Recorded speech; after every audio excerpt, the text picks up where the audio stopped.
Could the New Orleans Saints' love affair with Ohio State football players continue in the upcoming NFL draft? We have the answer for you. You'll hear it next right here on Locked on Buckeyes.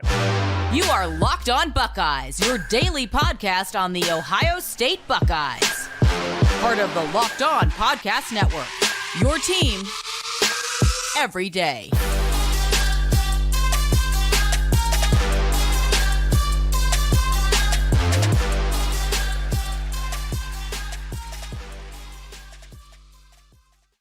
What is up, Buckeye fans? Welcome back to another episode of Locked on Buckeyes for the Locked on Podcast Network. I'm your host, Jay Stevens, also the host of the Jay Stevens Podcast. It is Friday, March 31st in the year 2023, and this episode is brought to you by FanDuel Sportsbook, official sportsbook of Locked On. Make every moment more. Visit FanDuel.com/LockedOn today to get started. During this episode, we welcome to the show Ross Jackson. Ross is the host of Locked On Saints, leading into every NFL draft. I love to have members of the Locked On NFL family to come on Locked On Buckeyes to help us be more prepared for where Ohio State players might get drafted in that year's upcoming draft.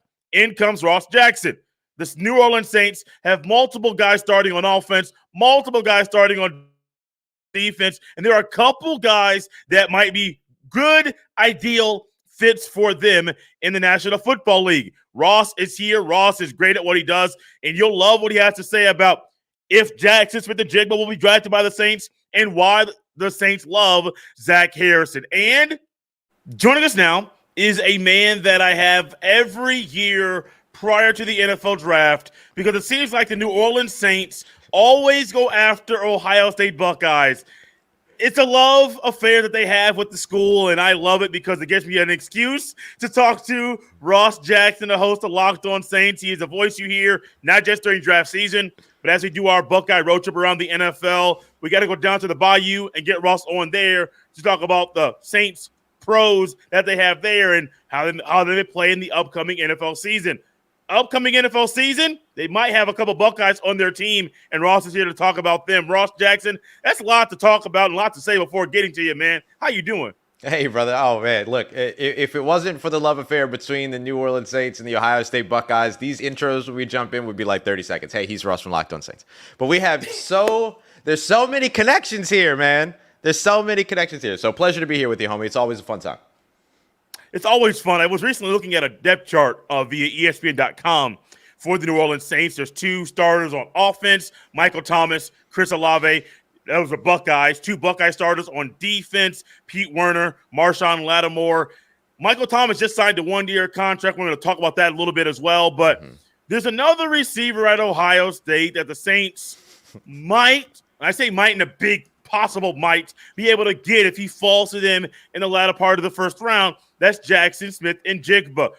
They already got two Buckeye receivers. Ross, it'd be great if they added a third. It would be. It would be a ton of fun. I want to really quickly remind you that the Saints also have a third starter on defense from Ohio State. You're not going to find him on the depth chart because today's depth charts don't list teams or team structures the way that teams actually deploy their teams. But Bradley Roby is still the starter in the slot for right now. I know he just falls under like the cornerback thing, but he's technically a starter for the Saints too. So they got three starters on defense. Why not have three starters on offense, Jay? You might as well go ahead out here and get it done because the Saints do spend a lot of time on 11 personnel. And so getting Jaxon Smith-Njigba, Chris Olave, and Michael Thomas out on the field all together, if the Saints were to land Jaxon Smith-Njigba, which would, let's be clear, require a trade up very likely for the New Orleans Saints in order to be able to get that done. Why not get it done and have all that chemistry between Jaxon Smith-Njigba and Chris Olave there, Michael Thomas coming up in the same system, and just profit. Have a ton of fun. You got a new quarterback. Give him all the toys you can. Give Derek Carr all the toys you can over on the Saints offense. Toys are great. Derek Carr's a great situation already, having a Michael Thomas receiver and Chris Olave.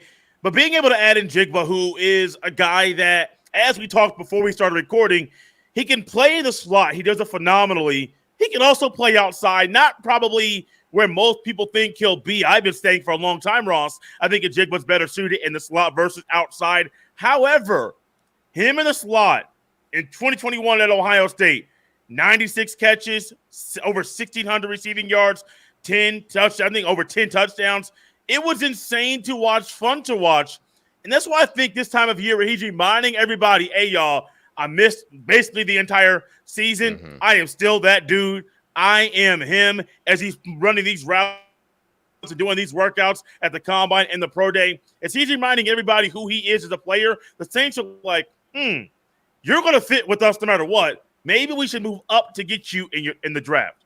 Yeah, absolutely. And look, I think that the sort of classification of Jaxon Smith-Njigba as a slot receiver is something that could cause a little bit of a tumble for him. We also have to consider, and I don't mean a big tumble, but I do mean getting into the 20s as opposed to going off the board before the 20s. We have to consider what are the runs that happen before that. Does the tackle run start before that? Is there, where do all the quarterbacks land? Where does the wide receiver run land? Where's the first cornerback run? All these issues, there's supposed to be 2 different cornerback runs in this year's draft. And so when you look at kind of who might come off the board before him, it does keep the Saints at least in playing position. But I do think that even though he would be able to come to New Orleans in 2023 and play a slot role, I think the Saints could still utilize him as an X receiver on the outside if they needed to. It's the classic Justin Jefferson situation, to where Jaxon Smith-Njigba was supposed to get an opportunity in 2022 to show everybody what he could do on the outside as the guy opposite Marvin Harrison Jr., who I hope we're back here talking about next year, by the way. But it was supposed to be an opportunity to do that. He didn't get that chance because of the injuries, the things that sort of kept him out of 2022. So I look at him as somebody that not only could potentially come in 2023 and be a complement to Michael Thomas and then the existing relationship and chemistry he already has with Chris Olave, but could potentially be the future as the Saints' top option or one of the Saints' top options if they move on from Michael Thomas after this new 1-year deal. It's one of the wildest things because I think about a guy in Njigba who it's not like he missed the season 2022 due to the COVID or he took a COVID absence and was like, hey, I'm not trying to be around all y'all dudes in the locker room when this thing is in the air. I'm going to sit this one out. It wasn't like that. Right. He had a legitimate injury. And an injury that can derail you and set you back, even if it's, hey, I came back on the field in October, I'm out. Coming back in January, doing what he did, it shows he looks healthy. Yeah. Extremely healthy. What do you think a healthy Jaxon Smith-Njigba would add to the Saints offense? I mean, I'll say, another top option. The thing that's so interesting about the way that the Saints offense works is that we hear sort of like the misnomer of understanding of how NFL works, where there's a wide receiver 1, a wide receiver 2, and a wide receiver 3. The Saints have never operated that way. They have an X receiver, a Z receiver, an F guy, a Y guy. Like they have all of these guys that they can use, and from a bunch of different ways that are just position designations in terms of who lines up on the weak side versus the strong side and who runs what route tree. But that doesn't mean that one is a top option, the other is a secondary option, and the other is the third option. That's not how the Saints offense has ever worked. That's how guys like Nick Van Ette got receptions in New Orleans, because it was never about who's the top option throughout the entire season, with the exception of the 2019 season where Michael Thomas was the only player available to throw to, right? And that's why he broke a record that year. Yeah. And so outside of that, like the way that the Saints offense has always worked is that it's based on what's going to create or who's going to be able to take advantage of the biggest mismatches that they can create. So now you have Michael Thomas over on the weak side all by his lonesome. And on the opposite side of the field, you've got Jaxon Smith-Njigba in the slot, and then Chris Olave lined up off the line of scrimmage where defenders can't get their hands on him, right? They can't play press on him because he's off the line. What are you doing if you're a defense, right? And then you've got Juwan Johnson, who's becoming, growing into being a big-time pass catcher. Once Alvin Kamara is available to the team, he's a big-time pass catcher for you out the backfield. Taysom Hill's probably running around somewhere. And so where do you key in if you're an opposing team? And it gives the Saints somebody else in Jaxon Smith-Njigba who can win those contested battles, who can be physical at the point of at the catch point. And that's something that the Saints don't necessarily have on the roster right now. It's something that they're very much trying to address. So I think it's mismatch. It's the mismatch creation that he helps you create in the slot, and then also his ability to go up there and be physical and make the contested catches, which is something that the Saints have been focusing on trying to address this offseason, but I don't think they've done it successfully yet.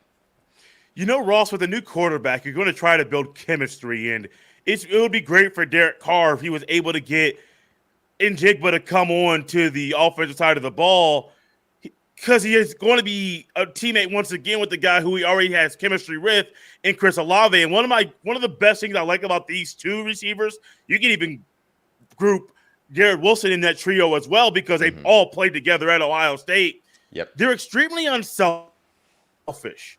Yep. They block for it. You love receivers blocking downfield. I see you on Twitter. Anytime a receiver's blocking downfield, you get excited. It happens a lot, and I've seen blocking for each other. You see Njigba running for making a big play. Olave's blocking, or vice versa. Olave has a catch, and Njigba's blocking, and that chemistry that they already have together, not just like the on-field stuff, but even the off-the-field stuff, and them being extremely unselfish. Derek Carr's going to be like, look, y'all might want to move up to get this cat. And understand there's an injury that recently happened. It might be tweaked. Might have to work on some things to make sure he's healed properly.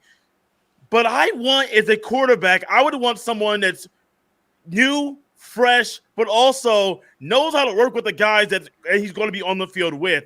And so it could be a blessing for Derek Carr if the Saints move up in the right way, in the right spot, to snag Njigba, take him off of the draft, because if they do that, training camp's going to be crazy. Because you're going to be seeing all of these dudes, these two receivers specifically, Olave and Njigba, clowning on the field because they're just doing what they did in college. Do that in the NFL, have success that way, that kind of fun, and making a lot more money than they did in college at the same time. Man, it's going to be fun to watch. Oh, absolutely. Absolutely. And one of the things that the Saints have focused on so much this offseason with their acquisitions has been culture. And he comes from a culture that the New Orleans Saints absolutely love. And he has that culture and connection with somebody that's already on the team, several people that are on the team. Because no matter what, even if he didn't take the field with Marshawn Lattimore, didn't take the field with, Michael Thomas, or take the field with Bradley Roby, like those guys still come from the same program. Yes. They're still bred the same way. And you see that because the Saints have been interested in these Ohio State players for that long. So there's a real understanding of what drafting an Ohio State player is here in New Orleans. And a big part of it is community, a big part of it is culture, but a big part of it is also, of course, pro-ready, right? And all these guys are absolutely that. If Jameson Williams can tear an ACL in the national championship game and get drafted in the top 20 the following year, or whenever it was that he was drafted, Jaxon Smith-Njigba can miss the 2022 season and be a top 20 selection. There's absolutely no doubt about that. The leadership quality and attribute that's needed for Michael Thomas is going to be something that's going to be put on Front Street, not just because in the receiver room, but for the entire offense. They're going to be looking to see, how do you handle it? I'm saying if, because I would love for this to happen. One, for you, Ross, because I know you're going to have fun talking about it, but also because I want to see guys have fun to the NFL. I want to see Olave succeed, and I know he's going to have his boy Njigba out there, and they're going to be able to succeed together. But the leadership qualities that Michael Thomas is going to need to portray and display consistently, those are going to be things that you'll be talking about, I'm sure, on Locked On Saints, and I'm sure maybe Locked On NFL, they'll be talking about it there, and all the shows out there, all the articles that will be written, a lot of them will be focused on Michael Thomas. Do you think he's up to the task of being a leader the Saints need if Njigba was added to the wide receiver room? Absolutely. I mean, I know that there's a whole lot of people that have had their negative things to say about Michael Thomas, but I got to cover this dude in the locker room all season last year. I got to talk to him. I got to see the way that he worked with players. I got to talk to other players about him. I mean, Michael Thomas recruited Derek Carr to New Orleans when Michael Thomas technically was probably going to be out of New Orleans. But he recruited Derek Carr to New Orleans and said, come here and I'll stay, and basically said, I'm staying. Like, I'm not going anywhere. You come here now. Like, you're wasting my time. Where are you? We're trying to get to work. Like, that's the way that he approached it, which was super dope. Chris Olave gets drafted. Michael Thomas is one of the first people to reach out to him. They're immediately out in California working out during the offseason while he was rehabbing, helping Chris Olave adjust to the game. The entire season when Michael Thomas was out, he was in Chris Olave's ear the entire year. Same thing with Rashid Shaheed. Like, he was in these young guys' ear, having conversations with them, answering their questions, supporting them. Jarvis Landry was doing the same thing. People forget that the injury that derailed Michael Thomas's, or could potentially derail Michael Thomas's career, right? He hasn't finished that story yet. Happened in a fourth quarter in a game where the Saints had already put it away. They were in the red zone, about to score another touchdown, and Michael Thomas got rolled up on while he was blocking, not running a route, not doing something crazy, not trying to, extend a play when he didn't need to. He was blocking. Like, that's the effort that you see from Michael Thomas, and that's still the effort that he puts when he's out on the field. The issue is, can he stay out on the field? But it's not Michael Thomas's doing. If it was up to him, he would never leave the field. Absolutely.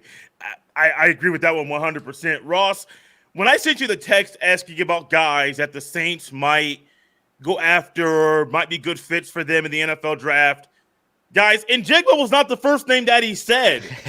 It was Zach Harrison. Yes, and sir. I am not the one that's the biggest Zach Harrison guy. I'm going to say it out there right now. I don't like how people say, oh, you're not Bosa, either one of them. You're not Chase Young. You're not living up to the hype of being a 5-star guy. Like, I don't go into that side because I think there's some people say that and they don't really understand what goes into that statement. Like, oh, you're not a Bosa. Most people aren't Joey or Nick Bosa. Yeah. You're not Chase Young. There's only one Chase Young. So there's some things with that kind of annoy me a little bit. However, when it comes to Zach Harrison, I saw growth from him this past season. Mm-hmm. Growth that I thought I would have seen the previous season, but I was glad that we got it this season.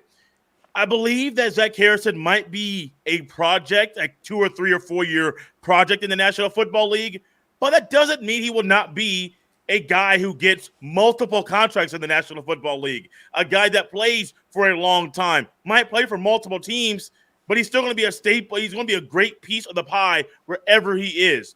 Why was he the first guy you put on that text as being a good fit for the New Orleans Saints? 6'5", 274 pounds, the combine. That's a big start. That's a big part of it. Like, this is what the New Orleans Saints love. Like, they love guys on the edge that can come in and be traitsy, right? Long. They can be, that they have that NFL size, that they have that sort of position versatility, but they have sort of that gap penetration aspect of them that can, have the athletic profile, that have the stature. Like, this is the prototype, right? Zach Harrison checks the boxes of the prototype. And, also he's an Ohio State Buckeye. But here's the thing that I think is so important about Zach Harrison is that he's a bit of a college underachiever. That's fair to say, right? Yeah. As an edge rusher, 11 sacks, 24 tackles for a loss. It's not that he was ineffective, but he wasn't necessarily the guy that a lot of people had expectations that he would be. So that actually, in my opinion, helps the Saints, because if they like the prototype, and this is something they fall in love with all the time, they fall in love with these guys that go to small schools, right? I know that that's not this case, but they fall in love with these guys that go to small schools that underachieve or that have one good year of production, but have all of the traits and look like their favorite edge rusher, right? Marcus Davenport, Peyton Turner. And then they waste first-round picks drafting these guys and then show an inability to be able to develop them, right? And so then they leave New Orleans as a disappointment, which is what happened with Marcus Davenport. Peyton Turner, still currently considered a disappointment by many Saints fans because of the way that he hasn't turned the corner yet. Now, he still has time. His story is still being written here in New Orleans. But a guy like Zach Harrison is a similar risk, but from top-level play, a top-level program, top-level development, and you don't have to burn one or multiple first-round picks in order to get your shot with him. He's a third-round, end of day 3, top of day 4 type guy if he falls a little bit. And he's the type of guy that you can fall in love with as an NFL organization and say, okay, you can roll the dice here at a place where we couldn't have rolled the dice on like an Andre Carter in the first round. No, thank you. Mm-hmm. The kid out of Georgia Tech. No, thank you. Like Keon White. No, thank you. Traitsy, I get it, but small level of competition. Anything beyond those traits, not really, right? Let me roll that dice in round 3 with a guy coming from a top level program and a top level culture. I love it, Ross. I'm looking here now at the draft picks in the order for the Saints. Saints have the 71st pick of the draft. In the third round, they have one third-round pick, one fourth-round pick, 2 fifth-round picks. Mm-hmm. There's a room there and a spot there for Zach Harrison. And honestly, I think just like in Njigba, because this just popped into my head, just like in Njigba and the connection to him and Olave, Harrison, if he goes down to the Bayou, he's there with Pete Werner. Yep. Played football together. A guy who you're on the same field with, battling with over and over and over. That's going to mean something. And I will go over it once again. I don't believe in Jigba's transition to the NFL is going to be as hard as Zach Harrison. It's going to be hard. Don't get me wrong. The NFL is a different game, a different speed. Everybody is a pro. Everybody has access to pro team trainers, all of those things. But I do believe there's something to be said about having Pete Werner back there at linebacker. Even if Zach Harrison does not come in and start, it's like, hey, man, Werner can help him out, help him learn the defense, help him learn the ropes, help him learn what to do, what not to do. That all means something. Harrison's athleticism, his traits, 6'5", 274, I think you said, insane. Those are great things, but it's also great to have a guy there at the next level that you played with in college. Absolutely. It helps you fit into the system. And Pete Werner is such a smart player, like such an incredibly smart person to talk to, that he can explain to Zach Harrison exactly how to transition from Ohio State's defense to the New Orleans Saints defense and break everything down in terms of instead of this vocabulary, they use this vocabulary. The way we used to do this, they do it this way. This is the exact same. This is a little bit different, and is able to help translate all of that. And I think that becomes remarkably important. And I think the other piece too here is that like Zach Harrison becomes an even safer bet for the Saints in the 3rd, 4th, 5th round, wherever, because they don't need him to come in and be the immediate starter opposite Cam Jordan. They've got a guy that they love in Carl Granderson. They could potentially even go earlier for a safer edge rusher and then double up at the position because defensive line is going to be a focus for them in this draft.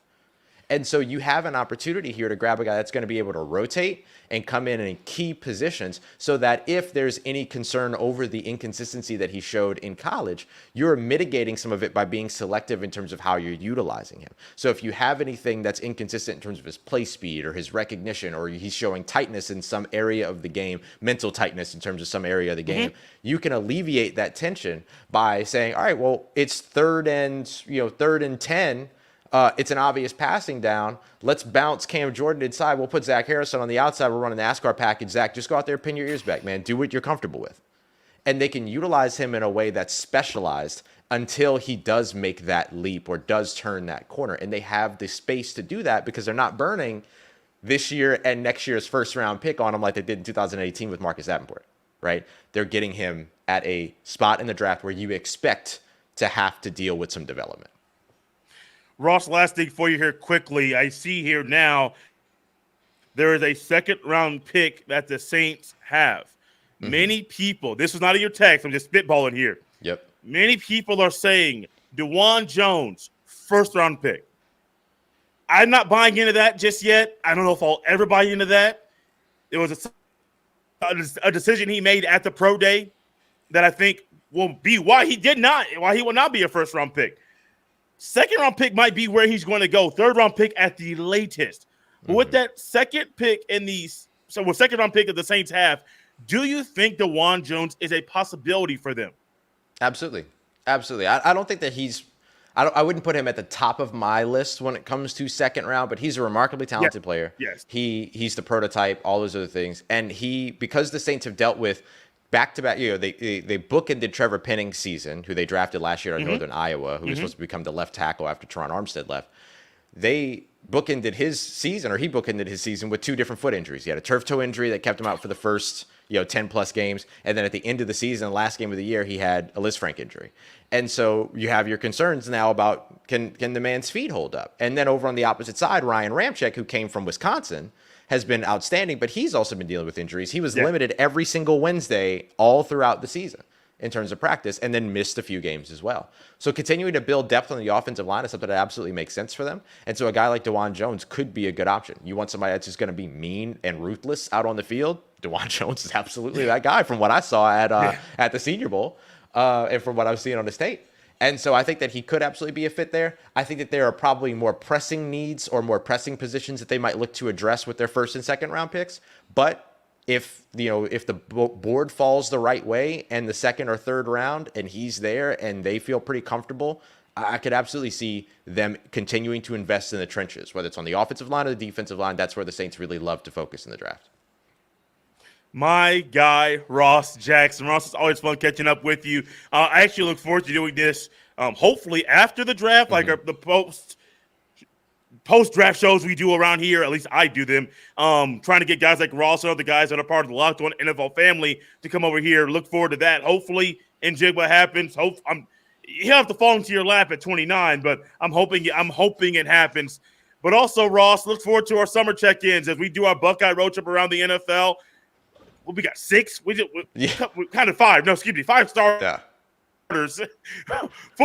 5 former Ohio State players that are starting now for the New Orleans Saints. Insane. Could be 6 or 7 by the time the season rolls around in the fall. Ross, where can the people find you on Twitter and check in or catch any of the good stuff you're doing covering the New Orleans Saints? Yeah, absolutely, man. Always a pleasure to be here with you. Thanks so much, as always. To look forward to reconnecting whichever way, whether it's a new draft pick or former draft picks. If you want to keep up with everything going on with the New Orleans Saints, to check in with those New Orleans Saints from the Ohio State University, make sure you come through with Locked On Saints podcast, free and available wherever you get your podcasts and on YouTube. Just search Locked On Saints, and then of course you could always follow on Twitter at Ross Jackson Nola, Nola. Guys, you can follow me on Twitter at jstevens07. Send all of your emails to jstevens317 at gmail.com. This is not the final show. We're going to have a member of the Locked On NFL family on with us. I'm trying to reach out to the host of Locked On Panthers, one of the hosts of Locked On Colts, and got Locked On Texans, and other guys I'm trying to get on the show. You want to know where Stroud's going to go, what teams think about C.J. Stroud? We're trying to get all that stuff wrapped up here right now to make it a one-stop shop for all of your Buckeye draft needs, Buckeye spring ball needs, all of it. Stay here for Locked On Buckeyes. Subscribe on YouTube. Subscribe on Apple Podcasts, Spotify, the Odyssey app, or wherever you get your fine podcasts. The podcast is free. Locked On Saints is free. Locked On Buckeyes is free. Everything at Locked On Podcasts, all the podcasts, they're free for you to consume every day of the week. I'm out of here. I talked a lot today.